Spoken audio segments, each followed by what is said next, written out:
തേങ്ങ ചേർക്കാതെ തന്നെ വളരെ രുചികരവും ഗുണപരവുമായ വെയിറ്റ് ലോസ് റെസിപ്പി. വെണ്ടയ്ക്കയുടെ വഴുവഴുപ്പൊന്നും ഇല്ലാതെ പെട്ടെന്ന് തയ്യാറാക്കാൻ പറ്റിയതാണിത്.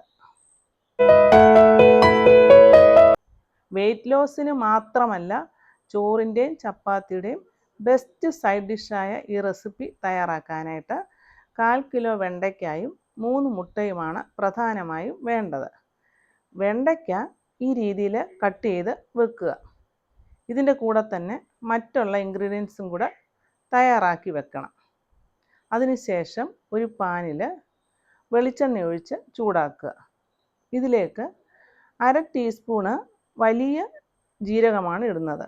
വലിയ ജീരകം ഈ രീതിയിൽ ഇടുമ്പോൾ ഒരു പ്രത്യേക ടേസ്റ്റാണ്. ഇവിടെ നമ്മൾ വെളുത്തുള്ളിയോ ഇഞ്ചിയോ ഒന്നും ചേർക്കുന്നില്ല. റോസ്റ്റ് ആയി കഴിയുമ്പോൾ അരിഞ്ഞു വച്ചിരിക്കുന്ന വെണ്ടയ്ക്കായും ഒരു സബോള അരിഞ്ഞതും കൂടെ ചേർത്തിട്ട് നന്നായിട്ട് വഴറ്റുക. ഇതൊന്ന് വഴന്നതിന് ശേഷം ഇതിലേക്ക് എരിവിന് ആവശ്യമായ ചില്ലി ഫ്ലേക്സ്, ആവശ്യത്തിന് ഉപ്പ്, അതുപോലെ 1/4 ടീസ്പൂണ് മഞ്ഞൾപ്പൊടി എല്ലാം കൂടി ചേർത്ത് വഴറ്റുക. ഇവിടെ പച്ചമുളക് ഉപയോഗിക്കരുത്. ചില്ലി ഫ്ലേക്സിന് പകരം മുളക് പൊടി ചേർത്താലും മതി. ഇനിയും ഇതെല്ലാം കൂടെ ഒന്ന് റോസ്റ്റായി കഴിയുമ്പോൾ ഇതിലേക്ക് ചെറുതായിട്ടരിഞ്ഞ് ഒരു തക്കാളി കൂടെ ചേർത്ത് വഴറ്റണം. അതും കൂടെ കുറച്ച് നേരം വഴറ്റിയിട്ട് ഇത് ലോ ഫ്ലെയിമിൽ അടച്ചു വെച്ച് വേവിക്കുക. വെണ്ടയ്ക്ക വേകുന്ന സമയം 3 മുട്ട പൊട്ടിച്ച് ബൗളിലേക്ക് ഇടണം. എന്നിട്ട് മുട്ടയ്ക്ക് ആവശ്യമായ കുരുമുളക് പൊടി, ഉപ്പ് എന്നിവയിട്ട് നന്നായിട്ട് ബീറ്റ് ചെയ്യണം. വെണ്ടയ്ക്കായും നമ്മൾ ഓൾറെഡി ഉപ്പിട്ടിട്ടുണ്ട്. അതുകൊണ്ട് ഉപ്പിടുമ്പോൾ സൂക്ഷിച്ച് വേണം ഇടാനായിട്ട്. മുട്ട ഇങ്ങനെ പതപ്പിച്ച് വെണ്ടയ്ക്കായിൽ ഒഴിച്ചാൽ മുട്ട വെണ്ടയ്ക്കായിൽ നന്നായിട്ട് കോട്ട് ചെയ്യും, ടേസ്റ്റും കൂടും.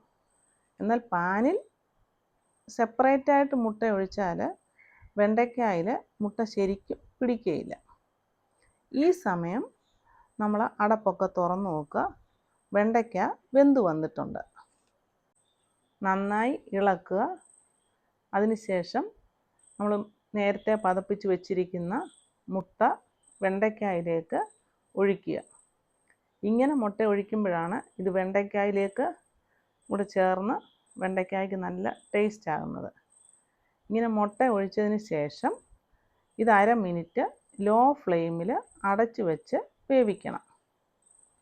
കുറച്ച് കഴിഞ്ഞിട്ട് തുറന്ന് നോക്കിയിട്ട് നന്നായി ഇളക്കി യോജിപ്പിക്കുക.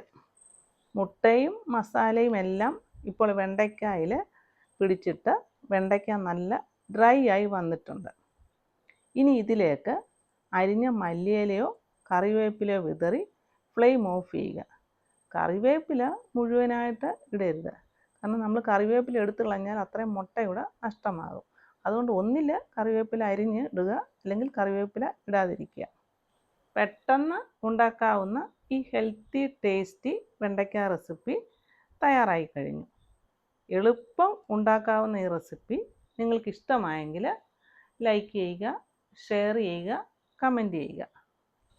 വെണ്ടയ്ക്കയുടെ വഴുവഴുപ്പ് ഒട്ടുമില്ലാത്ത ഈ റെസിപ്പി എല്ലാവർക്കും ഇഷ്ടപ്പെടും. നിങ്ങളും ഇതുപോലെ ഉണ്ടാക്കാറുണ്ടോ? ഉണ്ടെങ്കിൽ കമൻറ്റ് ചെയ്യുക. അടുത്ത നല്ലൊരു വീഡിയോയുമായി കാണുന്നത് വരെ ഹാവ് എ നൈസ് ടൈം.